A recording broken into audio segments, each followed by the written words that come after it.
For much of Gen V Season 2, audiences were left in the dark about the true motives of the enigmatic Cipher, the mysterious new head of Godolkin University. Each episode teased just enough of his manipulative intelligence to keep fans theorizing, yet never quite enough to paint the full picture. However, by the end of Gen V Season 2, Episode 6, the mask has finally slipped, revealing a chilling truth. Cipher's ambitions are far more sinister and extreme than anyone could have guessed. From the moment Cipher, portrayed by Hamish Linklater, replaced Dean Indira Shetty after her gruesome demise in Season 1, there was something quietly unnerving about him. He didn't have Shetty's overt cruelty or sadistic tendencies.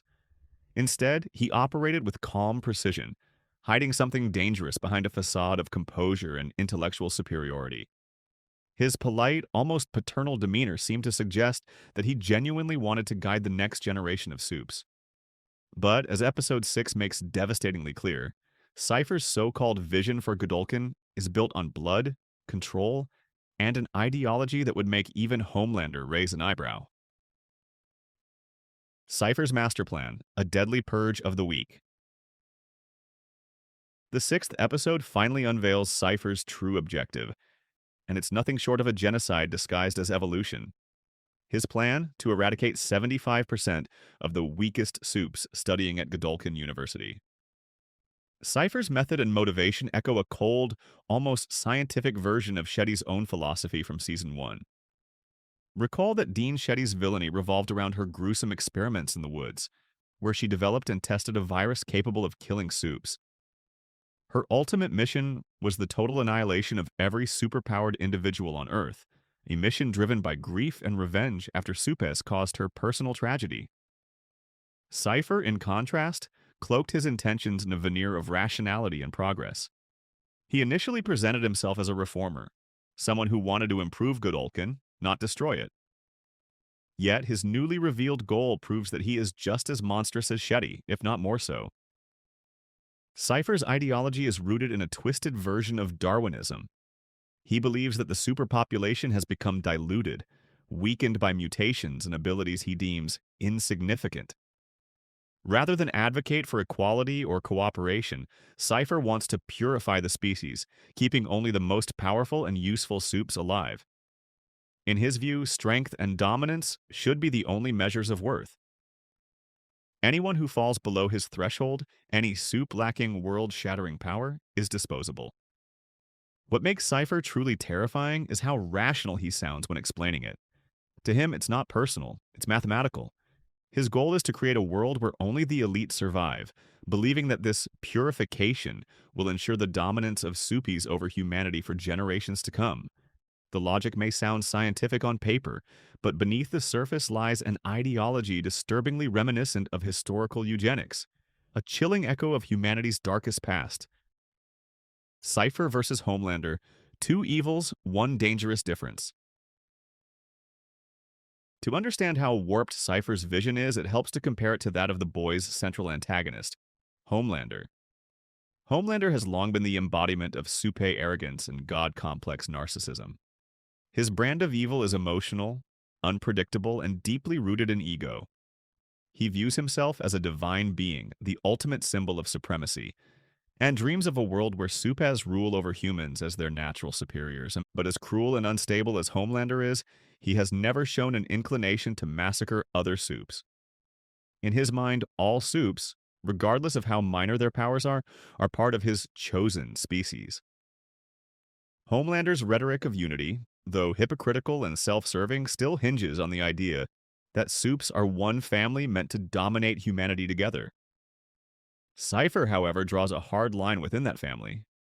He sees weaker supes as liabilities, not allies. To him, those who don't live up to the potential of Compound V are no better than the humans they were engineered to surpass. This fundamental difference in worldview makes Cipher far more dangerous than Homelander in one critical way. Homelander's threat lies in chaos, but Cipher's lies in structure. Homelander kills when provoked. Cipher plans, calculates, and rationalizes genocide as a logical necessity. He doesn't act out of rage, he acts out of conviction. His hatred isn't explosive, it's systematic. That's what makes him terrifying. It also explains why Cipher wants to keep both Homelander and Vault International in the dark about his plan. He knows that Homelander's egotistical nature wouldn't tolerate a movement that excludes or condemns other supes. While Homelander sees himself as a god among gods, Cipher sees himself as a godmaker, one willing to destroy 75% of his own kind to build a new, perfect generation of supes. Marie's crucial role in Cipher's ambition. One of the most intriguing revelations in Episode 6 comes during Cipher's cryptic conversation with Polarity, where he refers to Marie Moreau as the answer. His tone is reverent, almost worshipful, as if he sees Marie as a key to his salvation.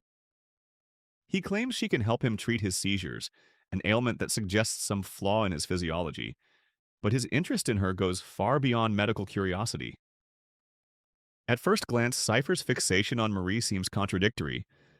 How can someone planning a mass extermination of supes also revere one of them as his savior? The answer lies in his warped logic. Cipher doesn't despise all supes, only the ones he deems unworthy. In his mind, Marie represents evolution at its finest. Her ability to manipulate and weaponize blood, the very essence of life, is to him a divine gift. Cipher believes her powers hold the key to perfecting the supe genome. It becomes increasingly clear that Cipher's seizures are linked to the instability of his powers, suggesting he may be an imperfect supe himself. His admiration for Marie's blood manipulation stems from his belief that she can repair what Compound V has broken. He wants her to help him cleanse and enhance the strongest supes, eradicating flaws and vulnerabilities to create a generation of god-tier beings, unkillable, unstoppable, and united under his leadership. From Cipher's perspective, Marie isn't just a tool for healing. She's the foundation of his vision. Through her, he imagines a future where supes no longer need to fear human retaliation or internal weakness. Yet his obsession also exposes a deep hypocrisy. He's willing to exploit the very person he idolizes to accomplish a plan rooted in destruction. His version of salvation comes at the cost of countless lives. A disturbing glimpse into Cipher's past. Episode 6 also offers a small but telling detail when Emma and Polarity stumble upon Nazi memorabilia in Cipher's office. The symbolism is impossible to ignore. The relics from one of history's most horrific ideologies underline Cipher's true nature. His rhetoric of purification, strength, and superiority mirrors the rhetoric used by totalitarian regimes that sought to cleanse humanity of its imperfections. This discovery reframes Cipher's entire personality. His calmness, his orderliness, his talk of progress, it's all a mask for an extremist ideology. He doesn't simply want to improve the super race, he wants to rebuild it in his own image. In that sense, Cipher isn't just a villain. Now, he's a reflection of humanity's darkest instincts, now amplified through the lens of superhuman power. The mystery of the burnt man. Who's really pulling the strings? Despite all these revelations, General V still holds one major mystery close to its chest: the identity of the burnt man hidden in Cipher's secret chamber. Episode 6 leaves fans buzzing with theories, the most compelling of which ties this figure directly to the origins of Godolkin University itself. Many believe that the charred figure is none other than Thomas Godolkin, the founder of the institution and the man whose name it bears. The theory suggests that Cipher isn't truly Cipher at all, but rather a puppet controlled by the mind of Godolkin himself. According to speculation, Thomas Godolkin's physical body was destroyed in some catastrophic experiment, leaving him crippled and unable to function. In desperation, he allegedly transferred his consciousness into Cipher's body, using advanced psychic or technological means to maintain control. If this theory is true, it would explain several key details. For one, Marie's discovery that Cipher's blood contains no trace of Compound V strongly implies that he might not be a natural-born supe at all. It also adds depth to Cipher's obsession with healing. If he's being controlled by the disembodied mind of Thomas Godolkin, then his mission to cure himself is actually an attempt by the real Godolkin to restore his original damaged body. In this light, Cipher's pursuit of Marie makes even more sense. Her blood-based powers could potentially repair tissue and restore physical form, allowing the burnt, incapacitated Godolkin to reclaim his life, and perhaps even ascend to godhood.